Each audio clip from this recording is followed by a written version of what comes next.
Bryanna here to read to you a short story by Poe published in 1850 called The Oval Portrait. The chateau into which my valet had ventured to make forcible entrance, rather than permit me in my desperately wounded condition to pass a night in the open air, was one of those piles of commingled gloom and grandeur which have so long frowned upon the Apennines. Not less, in fact, than in the fancy of Mrs. Radcliffe.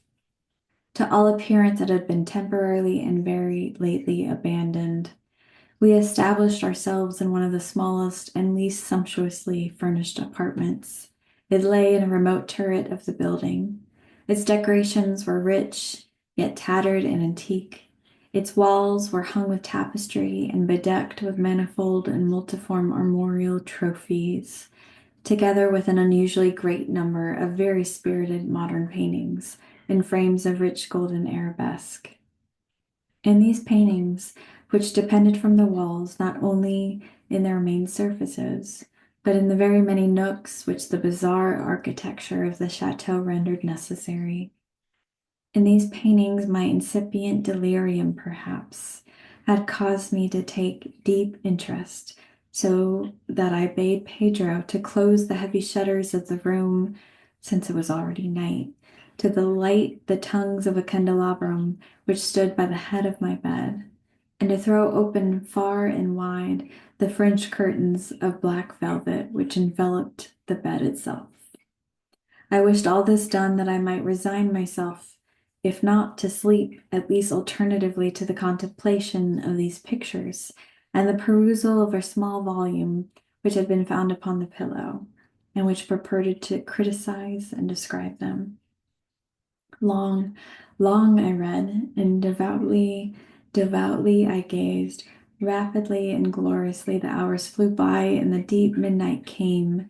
The position of the candelabrum displeased me, and outreaching my hand with difficulty, rather than disturb my slumbering valet, I placed it so as to throw its rays more fully upon the book.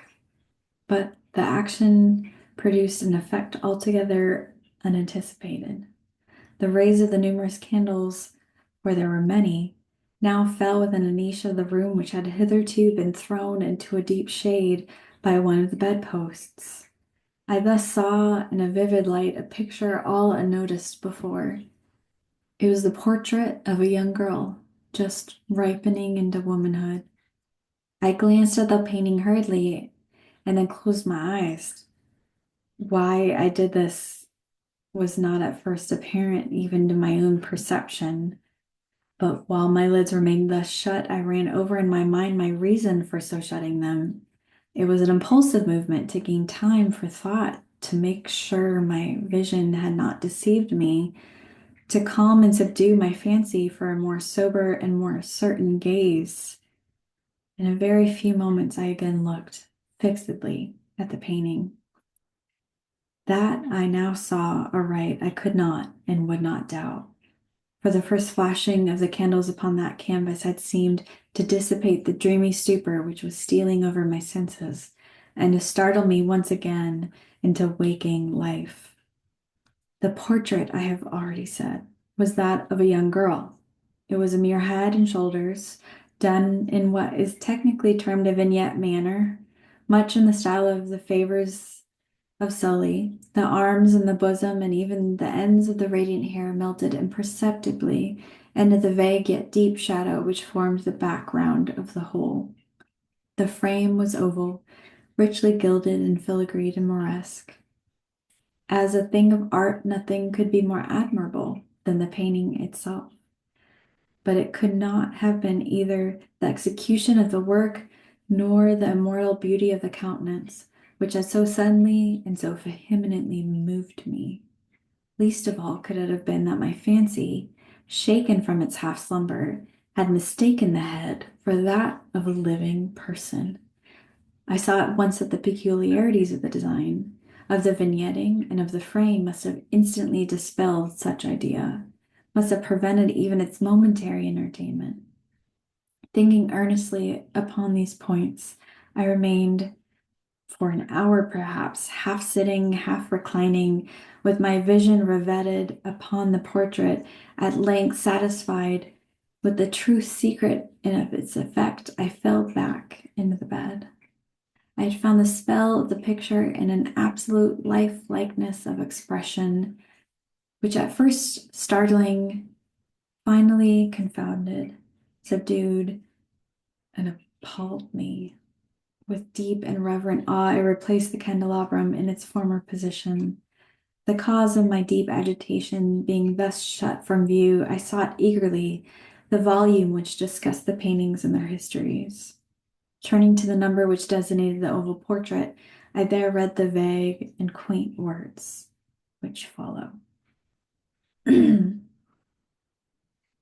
She was a maiden of rarest beauty, and not more lovely than full of glee.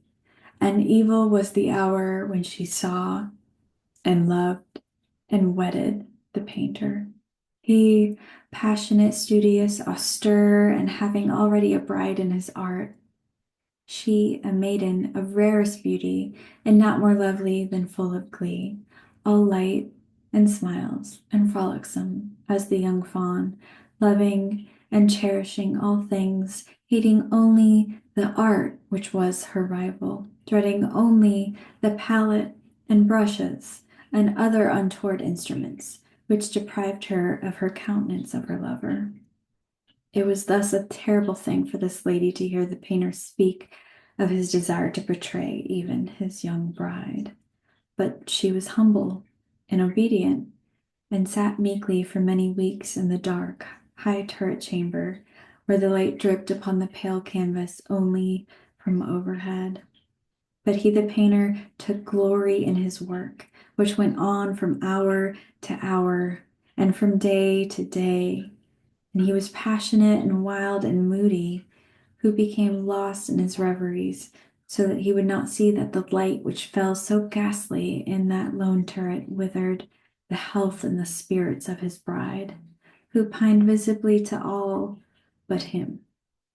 Yet she smiled on and still on, uncomplainingly, because she saw that the painter, who had high renown, took a fervid and burning pleasure in his task, and wrought day and night to depict her who so loved him, yet who grew daily more dispirited and weak. And in sooth, some who beheld the portrait spoke of its resemblance in low words, as of mighty marvel, and a proof not less of the power of the painter than of his deep love for her whom he depicted so surpassingly well. But at length, as the labor drew near to its conclusion, there were admitted none into the turret, for the painter had grown wild with the ardor of his work, and turned his eyes from canvas merely, even to regard the countenance of his wife. And he would not see that the tints which he spread upon the canvas were drawn from the cheeks of her whose seat beside him. And when many weeks bad had passed, but little remained to do save one brush upon the mouth and one tint upon the eye, the spirit of the lady again flickered up as the flame within the socket of the lamp. And then the brush was given, and then the tint was placed, and for one moment, the painter stood entranced before the work which he had wrought. But in the next, while he yet gazed, he grew tremulous and very pallid and aghast, and crying with a loud voice, "This is indeed life itself," turned suddenly to regard his beloved, and she was dead.